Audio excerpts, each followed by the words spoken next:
আশা করি আপনারা ব্রহ্ম রাক্ষস গল্পের প্রথম পর্ব শুনে ফেলেছেন। না শুনে থাকলে ডেসক্রিপশনে প্রথম পর্বের লিঙ্ক পেয়ে যাবেন। ইতিমধ্যে আপনারা আগের পর্বে শুনেছেন যে অনুজ তার প্রিয় বন্ধু অভির দাদার বিয়ে উপলক্ষে ধুলাই গ্রামে গিয়ে এক অজানা বিপদ ব্রহ্ম রাক্ষসের সম্মুখীন হয়েছে এবং কিছু কারণে সেই ব্রহ্ম রাক্ষস এত বছর বাদে সেই অভিশপ্ত মন্দির থেকে আবারও মুক্ত হয়েছে। নিজেদের বুদ্ধি বলে অনুজ এবং অভি প্রাণেও বেঁচেছে। বহু বছর বাদে গ্রামে আবারও শুরু হয়েছে মৃত্যুলীলা। এখন প্রশ্ন হলো, এই গ্রামে ব্রহ্ম রাক্ষসের জন্ম হলো কিভাবে, আর কিভাবেই বা এই ব্রহ্ম রাক্ষসের নিধন করা যাবে, আর কেই বা এত বছর বাদে ব্রহ্ম রাক্ষসকে জাগ্রত করল? জানতে হলে শুনতে থাকুন লেখিকা সোমা দত্তের কলমে ব্রহ্ম রাক্ষস গল্পের দ্বিতীয় পর্ব।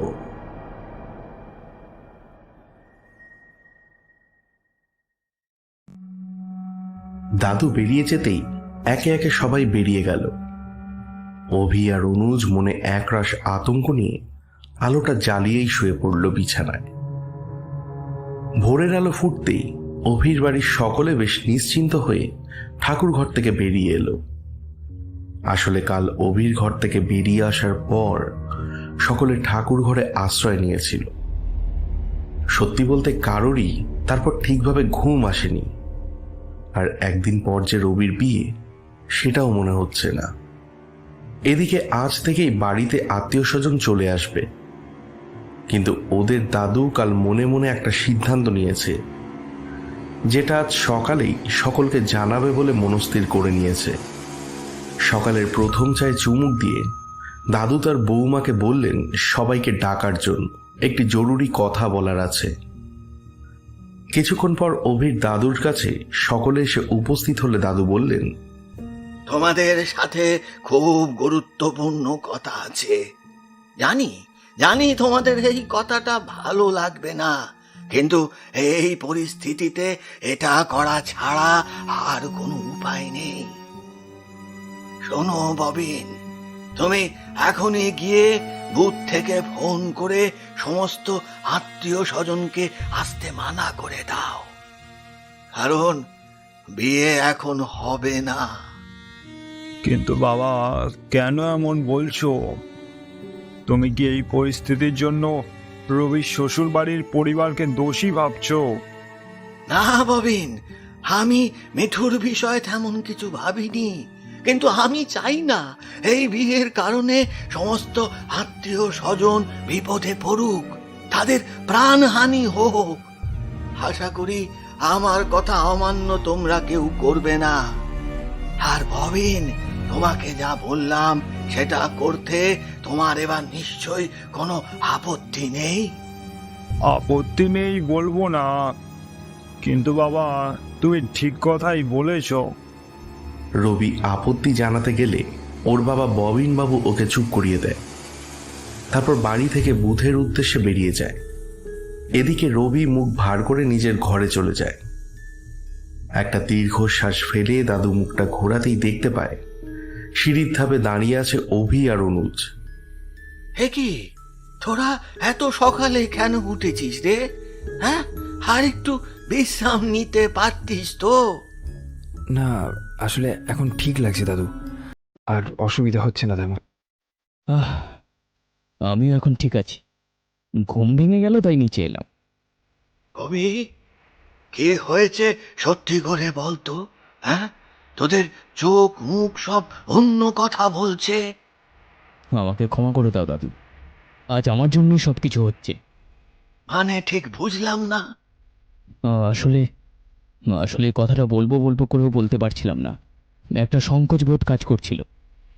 কিন্তু আজ যখন আমার জন্য দাদার বিয়ে আটকে গেল, তখন আমি আর চুপ করে থাকতে পারছি না। বেশি হেয়ালি না করে যা বলার তাড়াতাড়ি বল। এরপর সেদিনের সমস্ত ঘটনার কথা খুলে বলে অভি। সবটা শুনে দাদু কিছুক্ষণ চুপ করে থাকে। অভি আর অনুজ নিজেদেরকে অপরাধী ভেবে মাথা নিচু করে বসে থাকে। কিন্তু দাদুর কথায় রীতিমতো অবাক হয়ে গিয়ে দুজনেই মুখ তুলে তাকায় দাদুর দিকে। তোরা আমার কথা অমান্য করে একদম ঠিক করিসনি। ওখানে বিভিন্ন রকমের বিপদ হতে পারত, কিন্তু তার মানে এই নয় যে ব্রহ্ম রাক্ষস তোদের জন্য মুক্ত হয়েছে। কারণ ব্রহ্ম রাক্ষস একটা ভয়ঙ্কর শয়তানি শক্তি। একে এর মন্ত্রের দ্বারা জাগানো না হলে একে মুক্ত করা যায় না। কেউ আছে যে গোপনে শয়তানের সাধনা করে ব্রহ্ম রাক্ষসকে জাগ্রত করেছে। তার মানে কি বলতে চাইছেন দাদু? ওই দিন আমরা মন্দিরে যখন গিয়েছিলাম তখন ব্রহ্ম রাক্ষস মুক্ত অবস্থায় ছিল?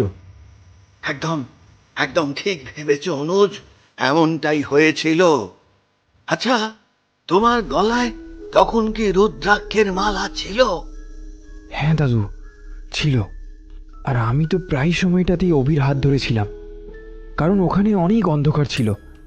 তাছাড়া জায়গাটা খুব পিচ্ছিল ছিল। তবে আমার একবার মনে হয়েছিল যে মন্দিরের পিছন থেকে কেউ আমাদেরকে দেখছে।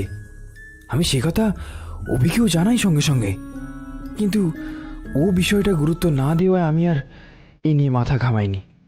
সেদিনও মালাটার জন্যই কিন্তু তোমাদের মারাত্মক কোনো ক্ষতি হয়নি। তবে সেদিনে ওই মন্দিরে সকালের সময় গেছিলে তোমরা, তাই তখন ব্রহ্ম রাক্ষসের উপস্থিতি বোঝা তোমাদের সাধ্যের মধ্যে ছিল না। সেই কারণেই আমার মনে হচ্ছে তোমার দেখা যদি সঠিক হয়, তবে সেদিন মন্দিরে সেই ব্যক্তি ছিল যে ব্রহ্ম রাক্ষসকে মুক্ত করেছিল। হয়তো হয়তো তার কার্য সিদ্ধি হওয়ার পরই তোমরা মন্দিরে পৌঁছে গেছিলে, তাই সে মন্দিরের পেছনে লুকিয়ে তোমাদের যাওয়ার অপেক্ষা করছিল। হ্যাঁ দাদু, এটাও হতে পারে। তাই সেদিন ওই দীর্ঘ বছরের পুরানো মরচে ধরা তালা অত সহজে খুলে গিয়েছিল। সব হিসাব মিলে যাচ্ছে। কিন্তু এমন অন্যায় কাজ কে করবে? কে করতে চাইবে এমন ভয়ঙ্কর শক্তিকে মুক্ত? সেটাই তো রহস্য, আমিও বুঝতে পারছি না। এখন আমাদের মাথা ঠান্ডা রাখতে হবে, আর এই বিপদ থেকে উদ্ধার পাওয়ার রাস্তা খুঁজতে হবে। কিন্তু কিন্তু কি উপায় বের করব? আমরা ব্রহ্ম রাক্ষসের সম্পর্কে কিছুই তো জানি না। দাদু, তুমি যদি কিছু জানো তাহলে বলো আমাদের। আমি আমার দাদুর মুখ থেকে তখনকার দিনে যে ঘটনা ঘটেছিল সেটা শুনেছি, তার বেশি কিছু তো জানি না। তাহলে কে বলতে পারবে? এর উত্তর একমাত্র ব্রহ্ম সাধক বলতে পারে। কিন্তু তিনিও তো এতদিনে প্রাকৃতিক নিয়মে দেহ ত্যাগ করেছেন, তাহলে তাকেই বা কোথায় পাবো? জানি না কি হবে। দাদু, তুমি আপাতত যেটুকু জানো সেটাই বলো। আমরা আর দেরি করতে চাই না। আজ থেকেই ওই ব্রহ্ম রাক্ষসকে শেষ করার উপায় খুঁজতে চাই। আমি চাই না একটা করে রাত পার হোক আর একজন করে মানুষ মারা যাক। বাবা, আবার সর্বনাশ হয়েছে। আমাদের রঘু কাকার কাল রাত্রে কলকাতা থেকে বাড়ি ফেরার কথা ছিল, কিন্তু না ফেরায় বাড়ির সবাই ভেবেছিল কাল আর আসবে না। কিন্তু এখন বুথ থেকে ফেরার পথে খবর পেলাম রঘু কাকাকে কেউ মেরে ফেলেছে। কি বলিস? কি, রঘু মারা গেছে? সে কি, কিভাবে? চল চল, যাবো এক্ষুনি, চল। না দাদু, কালকের মতো কিছু হলে তোমার আবার শরীর খারাপ করবে। না রে, আমাকে একবার যেতেই হবে। রঘু আমার যে খুব কাছের বন্ধু ছিল। আর কিছু বলতে পারল না দাদু। জলে ভেজা চোখ দুটো মুছে নিয়ে দাদু বাড়ি থেকে বেরিয়ে যেতেই ওরা পিছন পিছন বেরিয়ে গেল। ওরা বেরিয়ে যাওয়ার কিছুক্ষণ পর রবি দরজা খুলে নিজের ঘর থেকে বেরিয়ে এলো। ওর চোখ দুটো লাল টকটকে হয়ে গেছে। এরপর সেও বাড়ি থেকে বেরিয়ে যায়। ওরা ওখানে গিয়ে দেখল সেই একই প্রকারের মৃত্যু ঘটেছে রঘু দাদুর। মুখটা রঘু দাদুর, কিন্তু শরীরে কোনো মাংস নেই, পুরোটাই কঙ্কাল। এইসব দেখে দাদু ওখানেই বসে পড়ল। শরীরের এই অবস্থা দেখে ওরা দাদুকে নিয়ে আসতে চাইল, কিন্তু দাদু কিছুতেই আসতে চাইল না, ওখানেই বসে থাকলো। কিন্তু দাদুর কোনো আপত্তি না শুনে ওরা দাদুকে নিয়ে বাড়ি চলে আসে, কিন্তু ববিনবাবু রয়ে যায় সেখানে। বাড়ি ফিরেই কোনো রকমের চেয়ারে গিয়ে বসেন দাদু। অভির মা তাড়াতাড়ি জল নিয়ে আসে। কি হলো বাবা? রঘু কাকাকেও কি ওই শয়তানটা? হ্যাঁ বৌমা, এটা এটা ওরই কাজ। জানি না আর কত জনের প্রাণও নেবে। দাদু, আপনাকে একটা কথা বলার ছিল। এই সমস্যার সমাধান করা যে পুলিশের পক্ষে সম্ভব নয়, সেটা আমরা সবাই জানি। তাই আমাদেরকেই কিছু একটা পথ খুঁজে বের করতে হবে।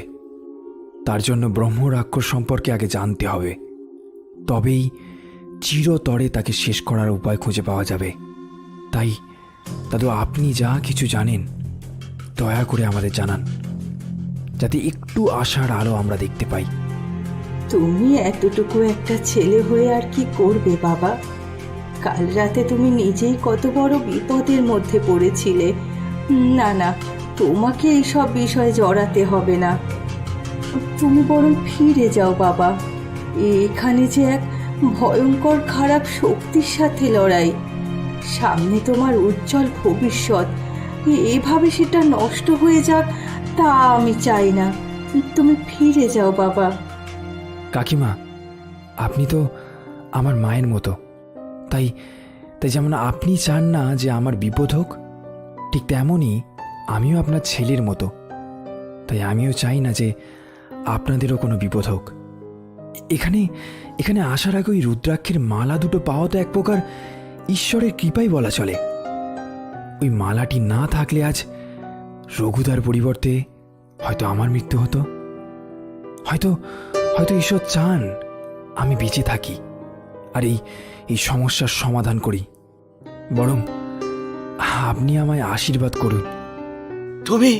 তুমি চিন্তা করো না বৌমা। আমার মন বলছে অনুজের কিছু হবে না। ওর কথা শুনে কিছুটা ভরসা পাচ্ছি মনে মনে। ওর বয়স এখন অনেক হালকা।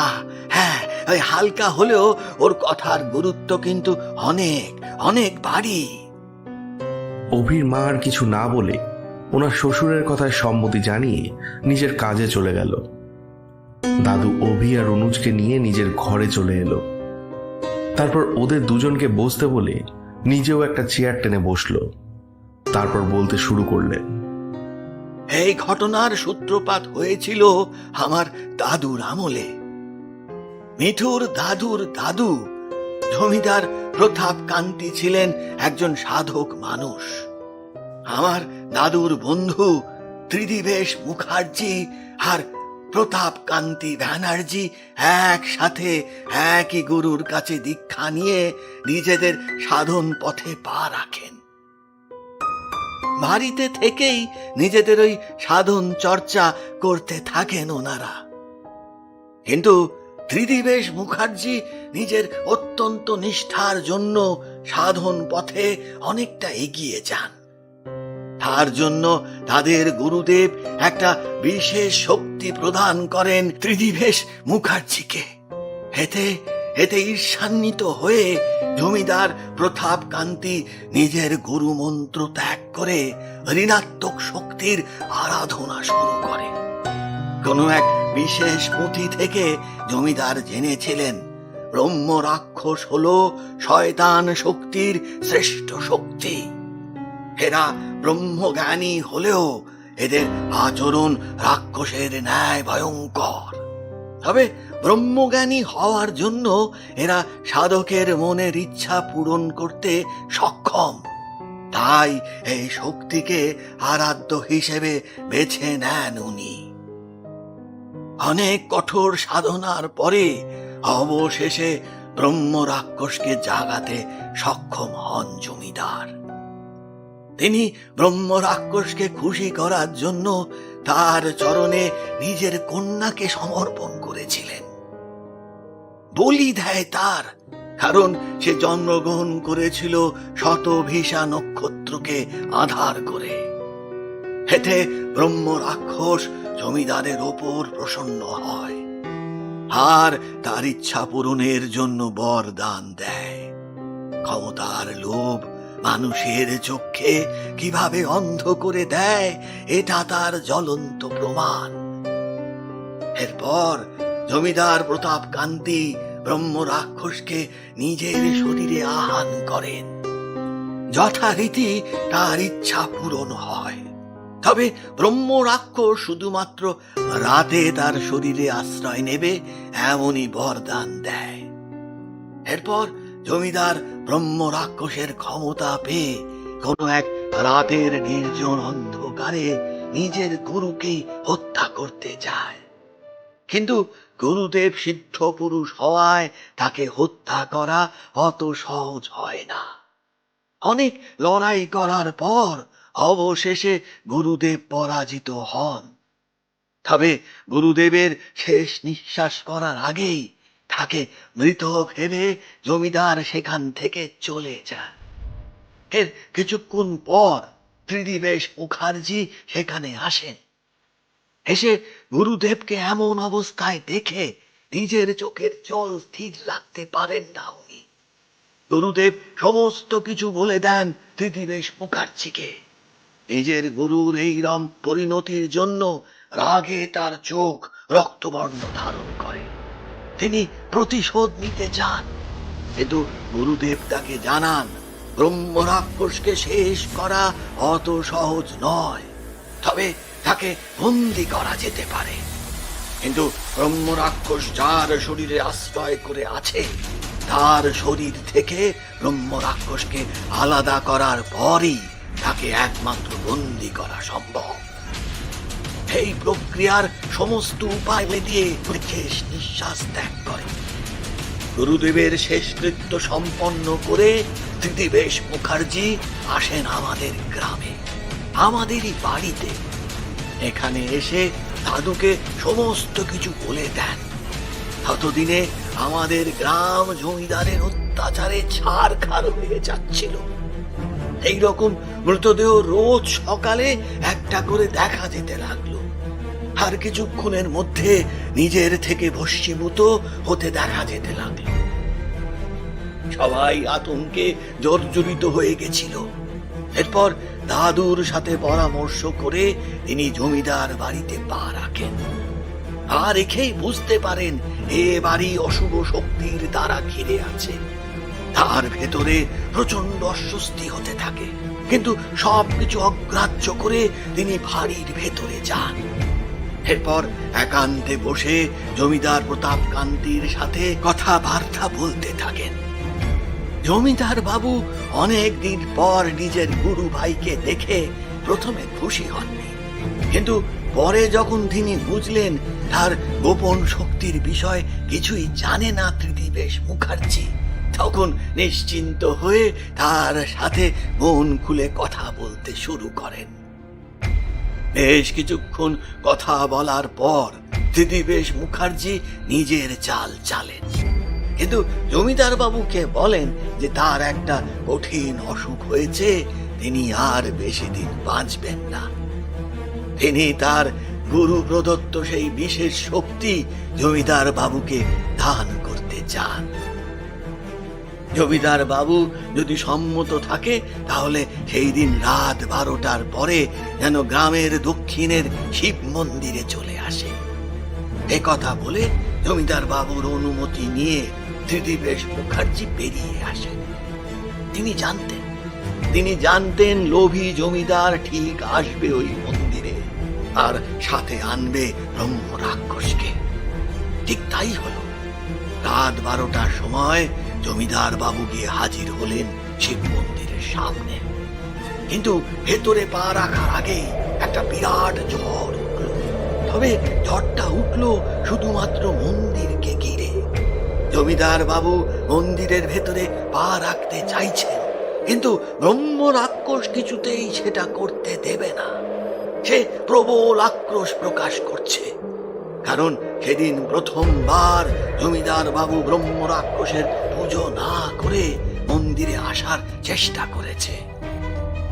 এই অপরাধে সেই ব্রহ্ম রাক্ষস জমিদার বাবুর ওপর শক্তি প্রয়োগ করে, আর সাথে সাথে জমিদার বাবুর শরীর দ্বিখণ্ড হয়ে যায়। জমিদার বাবুর শরীরের এক ভাগ পড়ে মন্দিরের ভেতরে, আর অন্য ভাগ পড়ে মন্দিরের বাইরে। তখন মন্দিরে যজ্ঞ করছিলেন ত্রিদিবেশ মুখার্জি, সাথে ছিল আমার দাদু। আমার দাদু ত্রিদিবেশ মুখার্জির ইশারায় তৎক্ষণাৎ জমিদারের ওই অর্ধ বিভৎস মৃতদেহ, যেটা মন্দিরের মধ্যে পড়েছিল, সেটা যজ্ঞের আগুনে নিক্ষেপ করে। ত্রিদিবেশ মুখার্জি তখনও মন্ত্রপাঠ করে যাচ্ছেন, আর এদিকে জমিদার বাবুর দেহটা যজ্ঞের আগুনে দাউ দাউ করে জ্বলতে থাকে। এবার নিজের গুরুদেবকে স্মরণ করে ত্রিদিবেশ বাবু সেই বিশেষ শক্তি প্রয়োগ করে জমিদারের শরীরে। তার ফলে জমিদারের বাকি অংশ শূন্যে ভাসমান অবস্থায় মন্দিরের ভেতরে চলে আসে। সাথে সাথে ওই শরীরের সাথে যুক্ত ব্রহ্ম রাক্ষসও মন্দিরের ভেতরে চলে আসে। মন্দিরে প্রবেশ করার পর প্রচন্ড জোরে চিৎকার করতে থাকে ব্রহ্ম রাক্ষস। ত্রিদিবেশ মুখার্জি জমিদার বাবুর শরীরের বাকি অংশটাও ওই আগুনে পুড়িয়ে দেয়, আর ওর আত্মাকে বন্দি করে এই মন্দিরের সীমানার মধ্যে। তারপর ব্রহ্ম রাক্ষসকে সেই বিশেষ মন্ত্রের সাহায্যে একটি মাটির মূর্তির মধ্যে বন্দি করেন। ব্রহ্ম রাক্ষস সেই মাটির মূর্তির মধ্যে প্রবেশ করার সাথে সাথেই মূর্তিটা ভয়ঙ্কর রূপের একটা মূর্তিতে পরিণত হয়। তারপর সেটাকে মন্ত্র শক্তিতে বেঁধে নিয়ে শিবলিঙ্গের পেছনে রেখে মন্দিরের দরজা বন্ধ করে দেয় চিরকালের জন্য। মন্দির থেকে বের হওয়ার পর ত্রিদিবেশ মুখার্জি আর আমার দাদু শুনতে পায় জমিদার বাবুর আত্মার চিৎকার। এমন ভয়ঙ্কর আওয়াজ আর কথা শুনে আমার দাদু কিছুটা ভয় পেলেও ত্রিদিবেশ মুখার্জি কিন্তু একটুও ভয় পান না। তিনি দাদুকে আশ্বস্ত করেন। এরপর ওরা বাড়ি ফিরে আসে।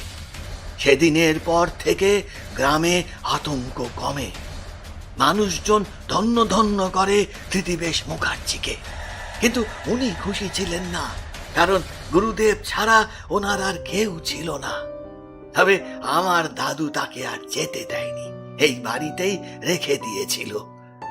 তবে কিছু বছর ভালোভাবে কেটে যাওয়ার পর একদিন ওনার প্রচন্ড শরীর খারাপ হয়, কঠিন ব্যাধি ধরা পড়ে। সেই ছিল ওনার অন্তিম সময়। তবে মৃত্যুর আগে উনি দাদুর হাতে একটা রুদ্রাক্ষের মালা দিয়ে গেছিলেন। এই মালাই নাকি আমাদের পরিবারকে রক্ষা করবে, আর বলে গেছিলেন কাউকে মন্দিরের ত্রিসীমানায় না যেতে। ব্যাস এইটুকুই জানি ব্রহ্ম রাক্ষস সম্পর্কে। তাহলে ব্রহ্ম রাক্ষসকে যে পুনরায় জাগ্রত করেছে সে নিশ্চয় কোনো বড় ধরনের সাধক, না হলে অত শক্তিশালী শয়তান শক্তিকে যে কেউ জাগ্রত করতে পারবে না। আমারও সেটাই মনে হচ্ছে, যে ব্রহ্ম রাক্ষসকে জাগ্রত করেছে সে নিশ্চয়ই একজন বড় সাধক। আগে শিবলিঙ্গকে সে ওই মন্দির থেকে তুলে বিসর্জন দিয়েছে, তারপর পবিত্র শক্তিহীন ওই মন্দিরে নিজের মন্ত্র শক্তি কাজে লাগিয়ে ব্রহ্ম রাক্ষসের মূর্তিতে প্রাণ প্রতিষ্ঠা করেছে। তবে এই ঘটনা খুব বেশি দিনের নয়, কিন্তু সেই ব্যক্তি কে শয়তান সাধনা করছে সেটাই তো বুঝতে পারছি না। অনুজ বিষয়টা নিয়ে খুব গভীরভাবে ভাবতে থাকে কিছুক্ষণ। হঠাৎ করে তার সেই বইটার কথা মনে পড়ে যায়, যার মধ্যে প্রথমে ব্রহ্ম রাক্ষসের ছবি দেখেছিল সে। তাই কিছুটা উৎসাহিত হয়ে দাদুকে বলে, পেয়েছি দাদু, পেয়েছি আমি। একটা উপায় আছে ব্রহ্ম রাক্ষস সম্পর্কে জানার। হয়তো হয়তো চিরকালের মতো তাকে নিশ্চিহ্ন করার উপায়ও তার মধ্যেই পাওয়া যেতে পারে। সত্যিই কি কোনো উপায় আছে ওই খারাপ শক্তিকে শেষ করার? যা করতে হয় সব কিছুই করতে রাজি, কিন্তু গ্রামের আর কোনো মানুষের মৃত্যু দেখতে পারছি না। তুই চিন্তা করিস না, এই দুর্দিনের শেষ অবশ্যই হবে। আমাকে আমাকে এখন ভালো কাকুকে ফোন করে ওই বইটার নাম জানতে হবে, তারপর দেখছি কি করা যায়। তুই একবার এই ফোন বুথের কাছে আমাকে নিয়ে চল তো। আমার ফোন থেকে তো ফোন যাবে না, নেটওয়ার্কের সমস্যাও প্রচুর এখানে। আজকের মধ্যেই কিছু একটা সমাধান করতেই হবে, নয়তো নয়তো রাত পেরোলে আবার কার মৃত্যু কে জানে। দাদুর অনুমতি নিয়ে ওরা দুজন বেরিয়ে গেল বুথের উদ্দেশ্যে। এদিকে দাদু উদাস মনে বসে রইল নিজের ঘরের চেয়ারে। বেশ কিছুক্ষণ বাদে বাড়ি ফিরে আসার পর দাদু ওদের শুকনো মুখ দেখে জিজ্ঞেস করলো, কি হয়েছে তোদের? হ্যাঁ, মুখগুলো এরকম দেখাচ্ছে কেন? অনুজ কিছু না বলে চুপচাপ অভির ঘরে চলে গেল। অভি বলল, আসলে অনুজ যাকে ফোন করতে গিয়েছিল উনি আজ সকালে হার্ট ফেল করে মারা গেছেন। উপরে গিয়ে চুপচাপ নিজের ধ্যান আসনে বসে পড়ে অনুজ। একে তো গ্রামে একের পর এক মৃত্যু হচ্ছে, তার উপর আজ ভালো কাকুর মৃত্যু সংবাদ পেল। মনটাকে ওর শান্ত করার প্রয়োজন, নয়তো এই সমস্যার কোনো সমাধান করতে পারা অসম্ভব হয়ে যাবে। ওদিকে দাদু নিজের ঘরের দিকে পা বাড়াতে যাবে, এমন সময় ববিনবাবু প্রায় হাঁফাতে হাঁফাতে এসে বললেন, বাবা, রঘু কাকার দেহটা পুলিশে নিয়ে গেল, কিন্তু আজকে আর নিজে থেকে আগুন লেগে যায়নি বলে বিষয়টা আমার খুব ভাবাচ্ছে। তা তুমি কি কিছু বলতে পারবে এ বিষয়ে? মৃত্যুর 12 ঘন্টা হয়তো এখনো হয়নি, হলে দেখবি ঠিক আগের মতোই হয়েছে। বাবার এমন নিরুত্তাপ উত্তর শুনে ববিনবাবু চুপ করে রইলেন কিছুক্ষণ, তারপর আবার বলতে শুরু করলেন, বাবা, আমি কলকাতাতে অফিসের কাছে ঘর ভাড়া নেব, সেখানে তোমাদের সবাইকে নিয়ে যাব। তুমি কিন্তু না বলবে না। আমি চাই না আমাদের পরিবারের কারো কোনো ক্ষতি হোক। আমি আজকেই কলকাতা যাব ভাবছি। পারবি না, পারবি না ববিন, পারবি না। যতদিন না এই ব্রহ্ম রাক্ষস ধ্বংস হচ্ছে ততদিন এই গ্রাম ছেড়ে কেউ বেরোতে পারবে না। তাহলে পুলিশ এলো কি করে?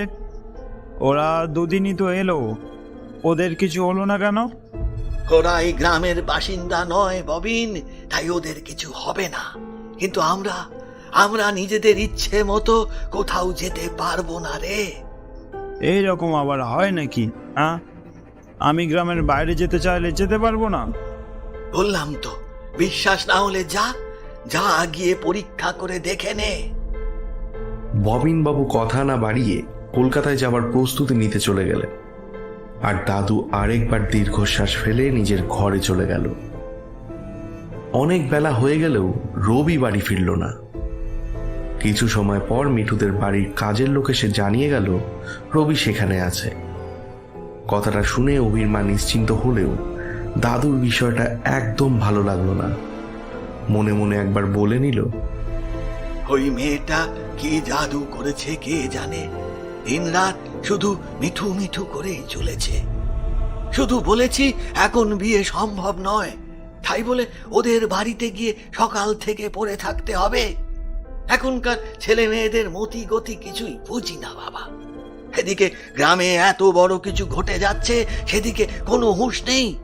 শুধুমাত্র নিজের বিয়ে নিয়ে ভাবতে ব্যস্ত হয়ে পড়েছে। সত্যি রবিটা যেন কেমন হয়ে যাচ্ছে দিন দিন, কেমন দিন দিন বদলে যাচ্ছে। আগে তো ছেলেটা এমন ছিল না, ওই মেয়েটার জন্যই ছেলেটা বোধহয় এমন হয়ে যাচ্ছে। এদিকে 4:10 কলকাতা যাওয়ার ট্রেন আছে, তাই দাদুর বারণ করা সত্ত্বেও ববিনবাবু স্টেশনের উদ্দেশ্যে বেরিয়ে গেলেন।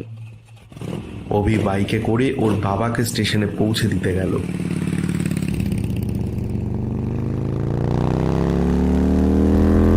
স্টেশনের কাছাকাছি চলে আসার পর সামনে একটা ঘটনা দেখে ববিনবাবু সেখানে গাড়ি থামাতে বললেন। তারা দেখলো সকালে যে 3 জন পুলিশ এসেছিল তাদের ঘিরে বেশ কিছু লোক দাঁড়িয়ে রয়েছে, আর কিছুটা দূরে পুলিশের জিপটা দাউ দাউ করে আগুন জ্বলছে। বিষয়টা দেখার জন্য ওরা ওই ভিড়ের মধ্যে এগিয়ে যায়। সেখানে গিয়ে একজনের কাছ থেকে জানতে পারে পুলিশগুলো যখন রঘু দাদুর মৃতদেহ নিয়ে ফিরছিল তখন হঠাৎ করেই মৃতদেহে আগুন লেগে যায়। আর সেই আগুনের প্রভাবে পুলিশ জিপটাতেও আগুন লেগে যায়।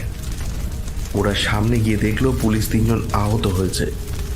কিছুক্ষণ পর ওরা সেই ভিড় ঠেলে বেরিয়ে আসে। বেরিয়ে এসে ঘড়ির দিকে নজর যেতেই ববিনবাবু দেখলেন ঘড়িতে 4:40 বাজছে। তখন ওরা একে অপরের দিকে একবার তাকিয়ে নেয়। তারপর ববিনবাবু বলেন, বাড়ি চলো। জানি বাড়ি ফিরলেই বাবা বলবে ওই ব্রহ্ম রাক্ষস আমাকে যেতে দেয়নি। তবে রঘু কাকার দেহটা ওইভাবে জ্বলে যাওয়াতে এটাই প্রমাণ হয় যে এটা ব্রহ্ম রাক্ষসেরই কাজ। অগত্যা ওরা তারপর বাড়ির উদ্দেশ্যে রওনা দেয়। কিন্তু ওরা কেউ খেয়ালই করলো না যে ওরা চলে যাওয়ার সাথে সাথে সেই 3 জন পুলিশ সমেত বাকি লোকজন, এমনকি জিপটাও হাওয়ায় মিলিয়ে যায়। ওরা তারপর বাড়ির ভিতরে আসতেই দাদু বলেন, বলেছিলাম না যেতে পারবে না। কথাটা শুনে ববিনবাবু প্রত্যুত্তরে সবকিছু সবিস্তারে ওনার বাবার কাছে তুলে ধরেন।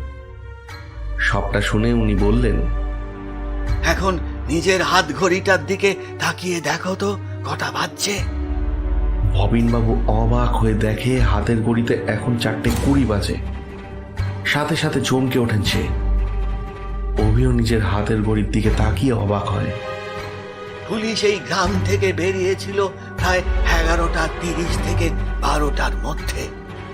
তাহলে গ্রামের সীমানায় এতক্ষণ ধরে ওরা কি করছিল? তোমরা বেরিয়ে যাওয়ার পর রঘুদের পাশের বাড়ির ছেলেটা বাড়ির সদর দরজার সামনে দিয়ে যাচ্ছিল। তাকে ডেকে জিজ্ঞাসা করি রঘুর দেহটা পুলিশ স্টেশন থেকে বাড়ি পাঠাবে কখন। সে বলে পুলিশ স্টেশনে একটু আগেই নাকি রঘুর দেহে নিজের থেকে আগুন লেগে গেছে। তাহলে একই ঘটনার পুনরাবৃত্তি 2 জায়গায় হয় কি করে? এটা হলো মায়া, ব্রহ্ম রাক্ষসের মায়া। শয়তানটা মায়া বিস্তার করতে শুরু করেছে।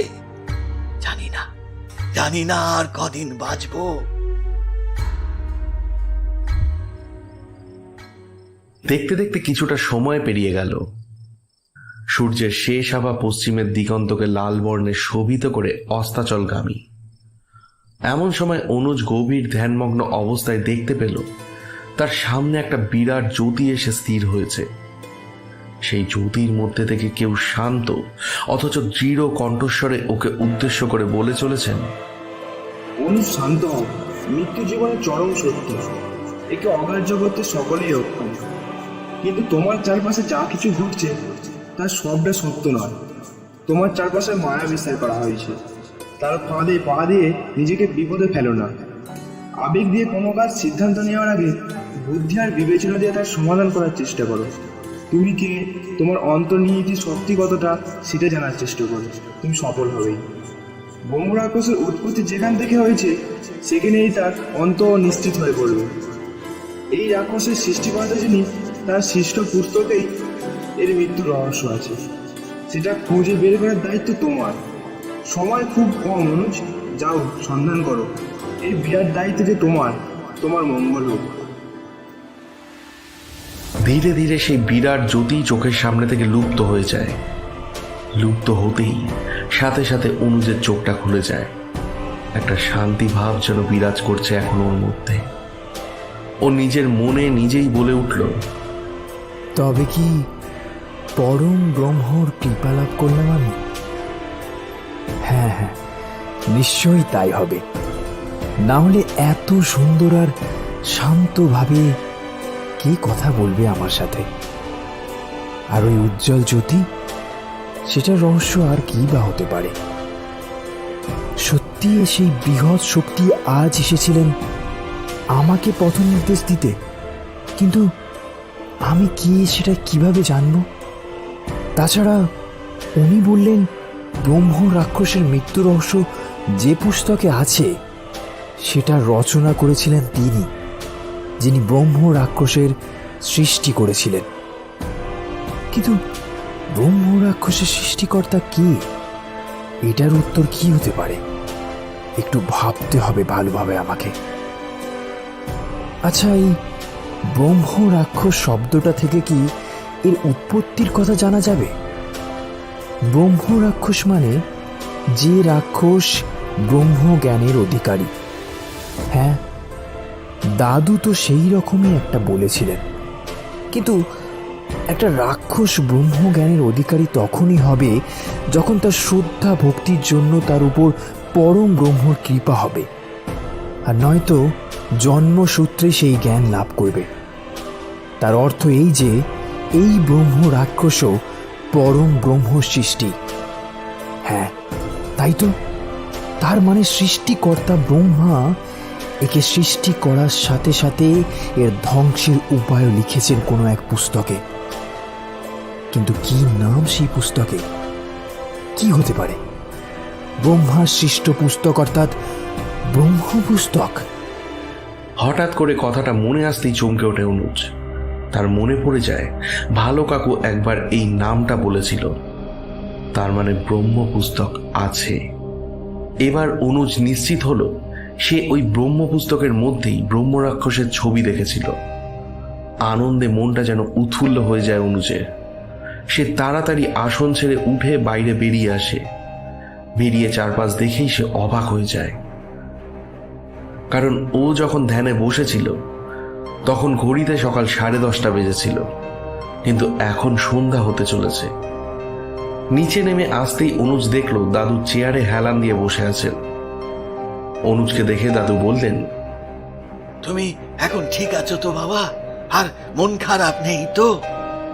হ্যাঁ দাদু, হ্যাঁ আমি ঠিক আছি। দাদু দাদু আমি সেই বইটার নাম জানতে পেরেছি যাতে ব্রহ্ম রাক্ষসের ধ্বংসের উপায় লেখা আছে। কথাটা বলার সাথে সাথেই দাদুর চোখ দুটো যেন জ্বলে উঠল। এটা ভালোভাবেই লক্ষ্য করল অনুজ। কিভাবে জানলে? কি নাম ওই বইটার? কিভাবে জানলাম সেটা পরে বলবো দাদু। আর ওই বইটার নাম হলো ব্রহ্ম পুস্তক। বেশ, ভালো কথা। কিন্তু বইটা পাবে কোথায়? ভালো কাকুর কাছে একটা আছে, তাই ভাবছি একবার কলকাতায় যাব। ভালো কাকু বেঁচে না থাকলেও তার বইগুলো নিশ্চয়ই আছে, সেখান থেকেই পেয়ে যাব। কিন্তু তুমি তো এই গ্রাম ছেড়ে যেতে পারবে না। মানে কেন যেতে পারবো না? ব্রহ্ম রাক্ষস তোমাকে যেতে দেবে না। ওই বই তুমি আনতে পারবে না। মিথ্যা আশ্বাস দিয়েছিলে আমাদেরকে, তুমি কিছুই করতে পারবে না। তুমি সবাই সবাই একে একে মরবে। দাদুর মুখে এমন কথা শুনে কিছুটা বিষণ্ণ হয়ে গেল অনুজ। মুখটা নিচু করে কিছুক্ষণ দাঁড়িয়ে রইল সেখানে। মুখটা নিচু করায় হঠাৎ জামার ভিতর ওই রুদ্রাক্ষের মালা থেকে একটা নীল আলোর আভা দেখে অনুজ বুঝলো ব্রহ্ম রাক্ষস তার আশেপাশেই কোথাও আছে। হঠাৎ মনে পড়ে গেল সেই দিব্য জ্যোতির কথা। ব্রহ্ম রাক্ষস চারপাশে মায়া বিস্তার করার ক্ষমতা রাখে।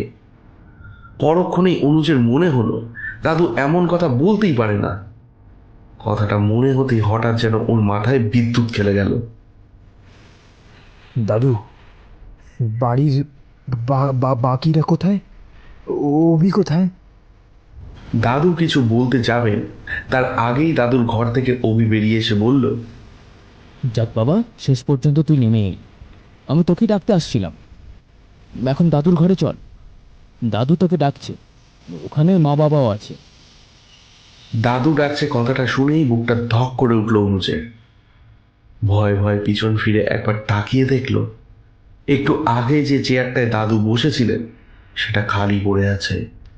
অনুজ মনে মনে বলল, তার মানে আমার ধারণাই ঠিক, ওটা ব্রহ্ম রাক্ষসী ছিল। কিন্তু কিন্তু ও এইভাবে দাদুর ছদ্মবেশ নিয়ে দেখা দিল কেন?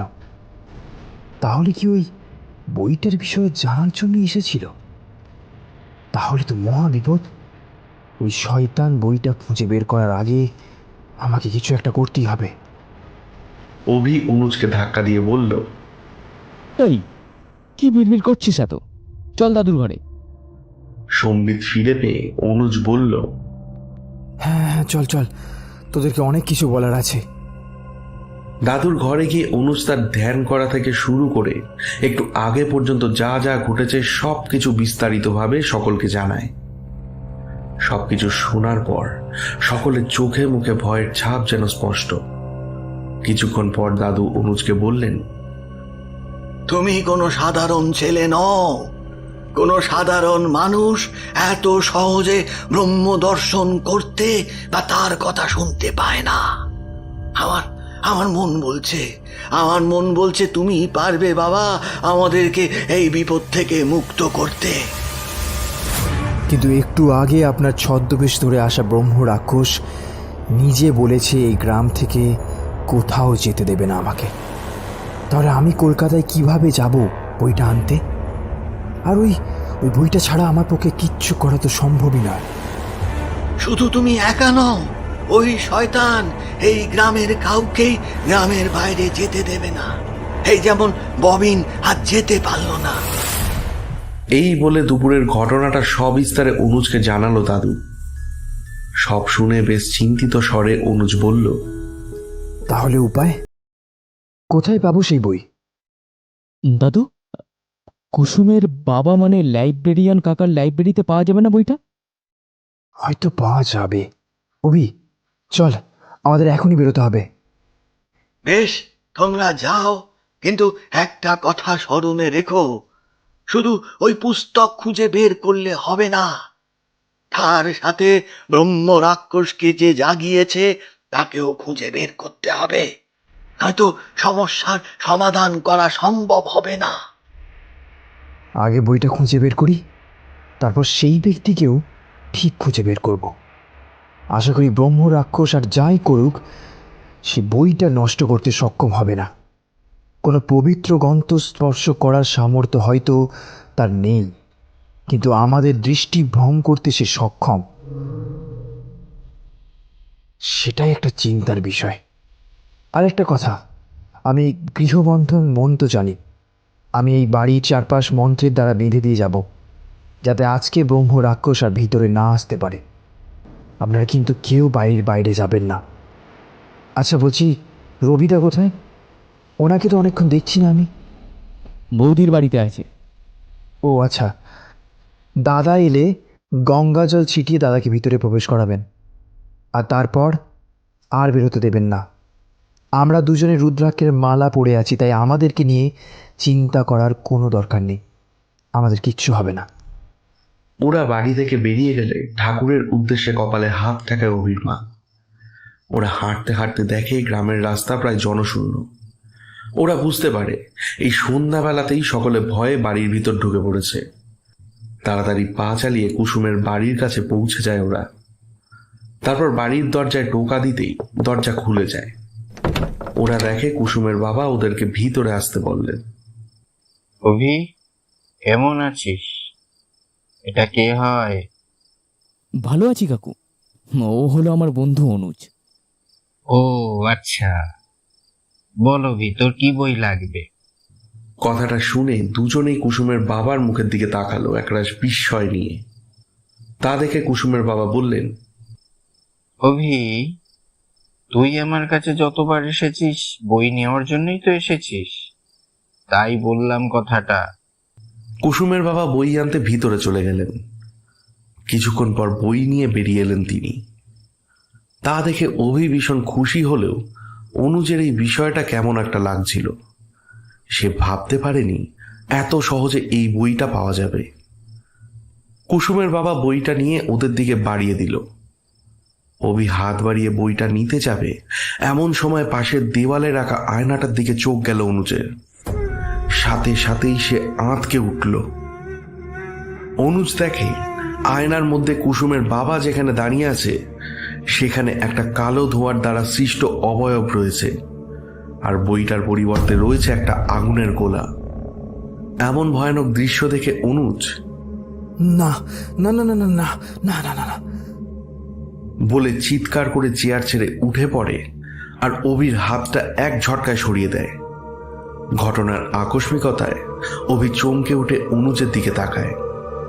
কুসুমের বাবা ছদ্মবেশধারীও তাকায় অনুজের দিকে। ওদের জিজ্ঞাসু দৃষ্টি দেখে অনুজ বলে, আসলে বইটা নেওয়ার আজকে সঠিক সময় নয়। কাল সকালে স্নান সেরে গঙ্গা জল মাথায় নিয়ে পরিষ্কার বস্ত্র পরে এখানে এসে বইটা নিয়ে যেতে হবে। এই রাখতো তোর নিয়ম, কোথায় বইটা পেয়ে গেছি নিয়ে নিবি তা না করে উল্টোপাল্টা নিয়ম বের করছিস। তা তোর এখানে আসার আগে কথাটা মনে ছিল না?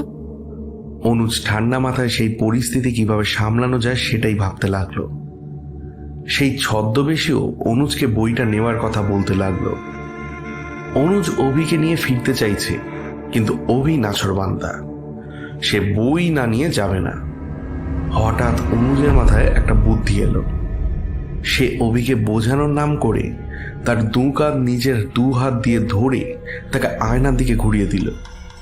তারপর হাতের ইশারায় এমনভাবে তাকে চুপ করতে বলল যাতে ওই ছদ্মবেশী বুঝতে না পারে। অভি রাগে গজগজ করতে করতে আয়নার দিকে তাকাতেই ভয়ে তার চোখ দুটো বিস্ফারিত হয়ে গেল আসল দৃশ্য দেখে। এমন দৃশ্য দেখার পর করুণ চোখে অনুজের দিকে তাকালো অভি। বেচারা অভির ভয়ের চোটে প্রাণ যায় যায় অবস্থা। কোনোভাবে নিজেকে সামলে নিয়ে সে কিছুটা আটকে আটকে বলতে শুরু করলো, তুই বই না নিয়ে ফিরে গেলে কি কি হবে ভেবে দেখেছিস? ফিরে গিয়ে দাদুকে কি বলবি? অনুজ চুপচাপ দাঁড়িয়ে অভির হাত ধরে মনে মনে মহামৃত্যুঞ্জয় পাঠ করতে লাগলো।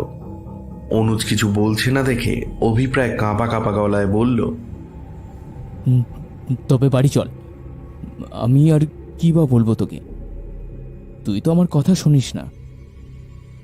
কাকু বুঝলে, আজকে আসছি, কাল এসে বইটা নিয়ে যাব। চল অনুজ, বাড়ি চল। অভি তাড়াতাড়ি অনুজের হাত ধরে বাইরে বেরোনোর জন্য দরজার দিকে পা বাড়ালে এতক্ষণ চুপচাপ দাঁড়িয়ে থাকা সেই ছদ্মবেশী অত্যন্ত বিশ্রী আর গম্ভীর গলায় বলে উঠল, দাঁড়া অভি, বইটা না নিয়ে কোথাও যেতে পারবি না তোরা। এই বলে একটা বিশ্রী ঘর ঘরে গলায় হেসে উঠল সে। এদিকে এমন পিছু ডাক শুনে অভির অজ্ঞান হয়ে যাওয়ার মতো অবস্থা হলো। সে শক্ত করে অনুজের হাতটা টিপে ধরল। অনুজ ভয় পেলেও সে নিজেকে মনে প্রাণে শক্ত করার চেষ্টা করলো, কারণ ও জানে এখন ও ভয় পেলে মৃত্যু নিশ্চিত। নিজেদের প্রাণ বাঁচানোর তাগিদে পিছন ঘুরে দাঁড়ালো ওরা। ওদের সামনে যে দাঁড়িয়ে আছে তার পুরো শরীর থেকে কালো ধোঁয়া নির্গত হচ্ছে। চোখ দুটো টকটকে লাল, দুপাশের সদন্তগুলো লাল রঙে রাঙা। কি ভয়ঙ্কর দেখতে! আজকে তোদের নিস্তার নেই। সেদিন বেঁচে গিয়েছিলি দুজনে, কিন্তু আজ তোদের মৃত্যু নিশ্চিত। কি ভেবেছিলি তোরা ব্রহ্ম পুস্তক থেকে আমাকে শেষ করার উপায় খুঁজে বের করবি, আর আমি সেটা হতে দেব? কখনোই নয়। তোদের সাথে আমার জন্ম জন্মান্তরের শত্রুতা। পূর্বজন্মে আমাকে ওই মন্দিরে বন্দি করেছিলি তোরা দুজনে, বিশেষ করে অনুজ তুই। সাথে সাথে আমার ভক্ত প্রতাপ কান্তিকেও বিভ্রান্ত করেছিলি, কিন্তু এখনো সে মুক্ত, আমিও মুক্ত। এবার তোদের বন্দি হওয়ার পালা। তোদের মেরে তোদের আত্মাকে চিরতরে নিজের দাস বানিয়ে রাখবো আমি। তোরা কিচ্ছু করতে পারবি না।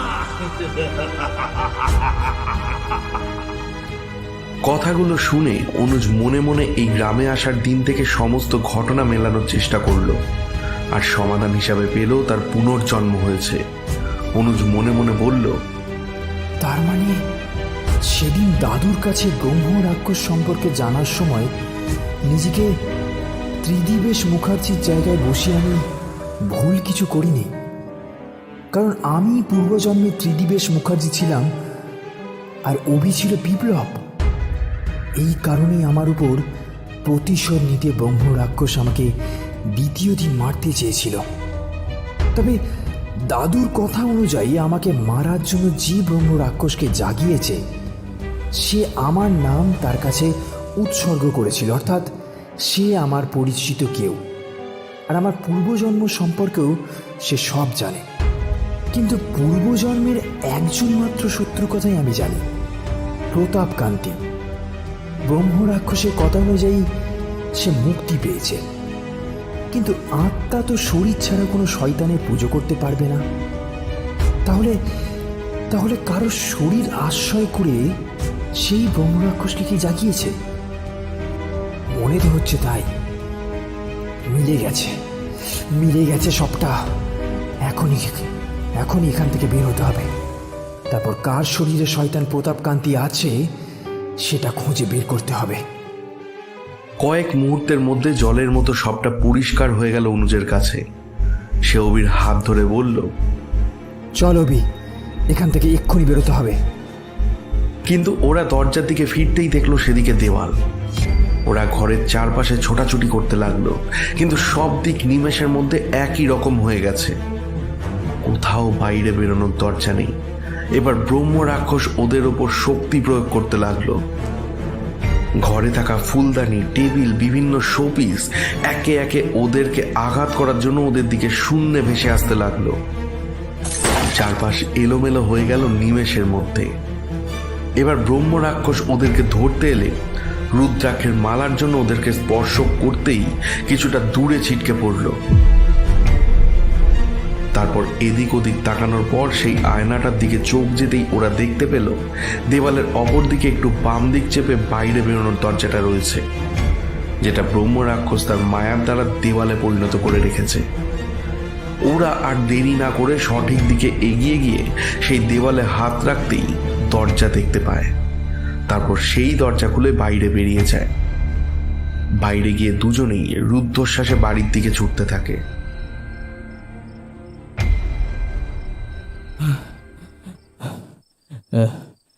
এটা এটা কি হলো বলো তো একটু আগে? আমি তো ভাবতেই পারছি না, সবটা স্বপ্ন মনে হচ্ছে। এইরকম হলে আমরা কি করে এই বইটা খুঁজে পাবো? ঠিক পাবো, পেতেই হবে রে, না হলে কাউকে বাঁচাতে পারবো না আমরা। এখন বাড়ি চল, কাল দিনের আলোতে দেখবো কি করা যায়। ঠিক আছে, তাই হবে। ওই শয়তানটা কেন বলল পূর্বজন্ম থেকেই ও আমাদের শত্রু? তারপর আরো কত কিছু বলল।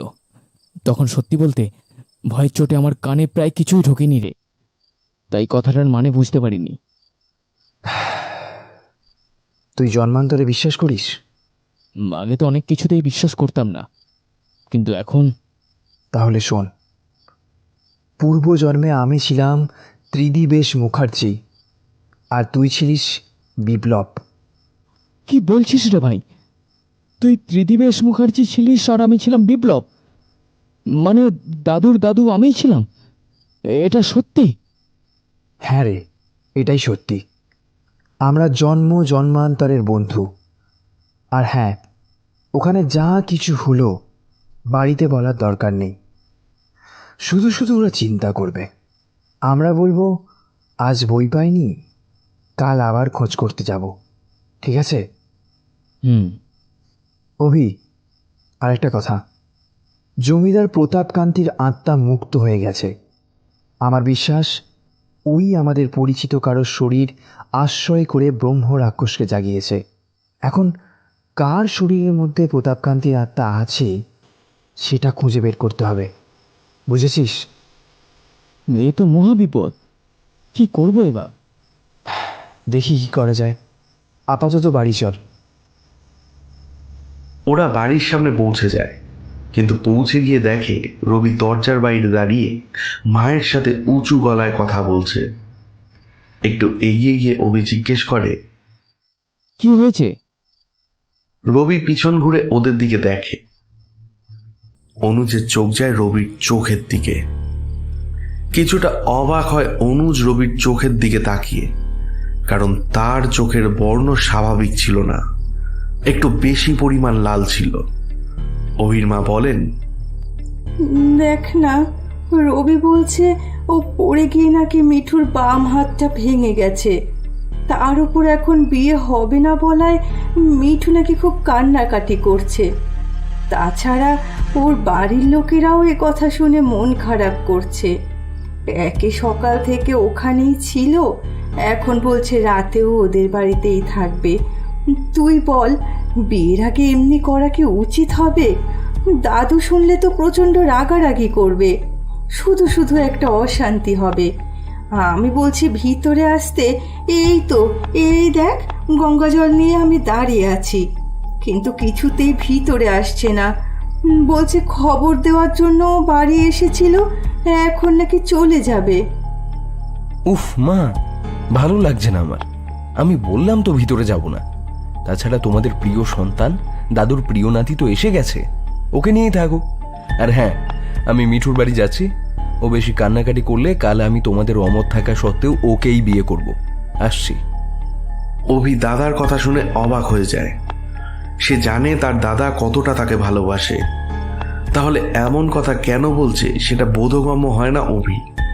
এদিকে অনুজ রবিকে দেখে বেশ আশঙ্কিত হয়। নিজের মনে বিড়বিড় করে বলে, দাদা বাড়ির ভিতরে ঢুকতে চাইছে না কেন? বাড়ি বন্ধন করা আছে, তার মানে কি ব্রহ্ম রাক্ষসকে মুক্ত করার পিছনে দাদার হাত আছে? রবি বাড়ির ভিতরে কিছুতেই যাবে না। তার মাকে কথাগুলো বলে চলে যেতে গেলে অনুজ এসে রবির হাতটা ধরে বলে, কোথায় যাচ্ছ দাদা? বাড়ি চলো এখন। আমি কাল দাদুকে বলবো তোমাদের বিয়েতে যেন বাধা না দেয়। তাতেও দাদু রাজি না হলে তখন যা ইচ্ছে নয় করো। কিন্তু এই সময়টা খুব খারাপ, দেখছো তো চারপাশে আতঙ্ক ছড়িয়ে আছে। এই সময় বাড়ির বাইরে তুমি না যাওয়াই ভালো। আমার এই ছোট্ট অনুরোধটি রাখো দাদা। কথাগুলো বলে রবির হাত ধরে মনে মনে মহামৃত্যুঞ্জয় মন্ত্র উচ্চারণ করতে লাগলো অনুজ। ধীরে ধীরে রবি কিছুটা শান্ত হয়ে গেল, আর অনুজের কথায় সম্মতি জানিয়ে বাড়ির দরজায় এসে দাঁড়ালো। অনুজ অভির মাকে বলল, কাকিমা, গঙ্গা জলটা দাদার গায়ে ছিটিয়ে দিন একটু। গঙ্গা জল ছিটিয়ে দেওয়ার পর রবির হাত ধরে অনুজ বাড়ির ভেতর নিয়ে এলো। বাড়ির ভিতরে আসার পর রবি কাউকে কিছু না বলে চুপচাপ নিজের ঘরে চলে গেল। সেদিকে তাকিয়ে অভির মা আপন মনে বললেন, আমার ছেলেটার যে কি হয়েছে কে জানে, দিন দিন কেমন যেন হয়ে যাচ্ছে ছেলেটা। না ঠিক মতো খাওয়া দাওয়া করে, না বাড়ির কারোর সাথে ঠিক মতো কথা বলে। মনে হচ্ছে আমার রবি নয়, এ অন্য কেউ। শেষের কথাটা কেমন যেন কানে ঠেকলো অনুজে। বারবার মনের মধ্যে শেষের কথাগুলো ঘুরপাক খাচ্ছিল। এ আমার রবি নয়, এ অন্য কেউ। অনুজ মনে মনে বলে উঠল, তাহলে আমার ধারণা কি সঠিক ছিল? প্রতাপকান্তির আত্মা রবিদার শরীরেই আছে। আমার না হয় এই পরিস্থিতিতে সকলকে সন্দেহ হচ্ছে, কিন্তু কাকিমা তো রবিদার মা হয়। মায়ের মন কখনো মিথ্যা বলতে পারে না। আমাকে রবিদার উপর নজর রাখতে হবে। তবে বিষয়টা অভি জানতে পারলে কষ্ট পাবে যে ওর দাদাকে আমি সন্দেহ করছি।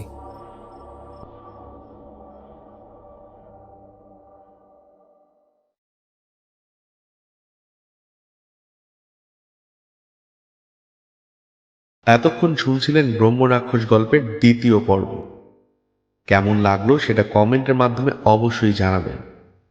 শীঘ্রই এই গল্পের অন্তিম পর্ব আসবে। আজকের গল্পের সূত্রধর এবং গল্প পাঠে অভিষেক। এছাড়া বিভিন্ন চরিত্রে ছিলেন সৌভিক, অভ্র, অভিক, রাজ, দেবাজিৎ, পূজা, প্রীতম এবং সুরজিৎ। প্রচ্ছদ অলঙ্করণে অভিষেক, আবহে নীলাভ এবং অভিষেক, শব্দগ্রহণ এবং নির্দেশনায় অভিষেক, আর সমগ্র পরিচালনায় মা প্রোডাকশন। আমাদের গল্পগুলো ভালো লাগলে সাবস্ক্রাইব করতে ভুলবেন না। অসংখ্য ধন্যবাদ। শুভরাত্রি।